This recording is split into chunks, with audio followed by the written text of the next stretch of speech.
نیت کا ہتھیار عادت کو عبادت بنانا، یہ سب سے پہلی اور سب سے گہری بات ہے۔ جب انسان ہر عمل صرف دنیا کے لیے کرتا ہے تو دین سنت کو اپنی زندگی سے نکال دیتا ہے۔ نیت کا انقلاب، ہر دنیاوی کام سے پہلے ایک لمحہ ٹھہر کر نیت کریں۔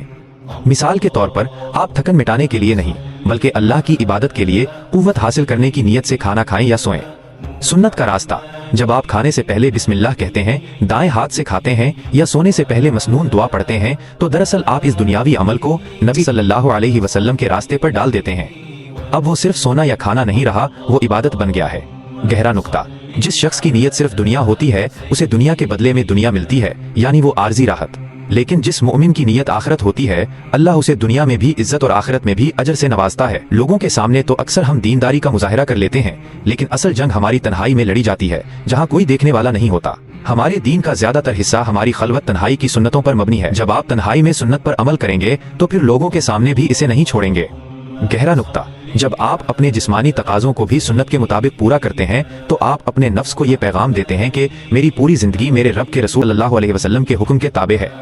یہی وہ گہرا احساس ہے جو دنیا کی محبت کو دل سے نکالتا ہے کہ ہم نے سنت کو خوشی کی راہ میں رکاوٹ سمجھ لیا ہے، حالانکہ سنت دراصل خوشی کو پاکیزہ اور بابرکت بناتی ہے۔ جشن کو برکت سے بدلیں، شادی، عید یا کوئی بھی کامیابی کا موقع ہو، اس میں دنیاوی رسموں جو بے حیائی اور اسراف پر مبنی ہیں کو ترک کر کے سنتوں کو اپنائیں۔ مثلا شادی میں سادگی، وقت کی پابندی اور مسنون نکاح کو ترجیح دینا۔ سنت یہ سکھاتی ہے کہ اصلی خوشی اس عمل میں ہے جس میں اللہ اور اس کے رسول صلی اللہ علیہ وسلم کی رضا شامل ہو۔ لوگوں کے سامنے سنت کو فخر سے اپنائیں تاکہ سنت آپ کی زندگی میں ایک غیر معمولی چیز نہ رہے بلکہ ایک عام رواج بن جائے۔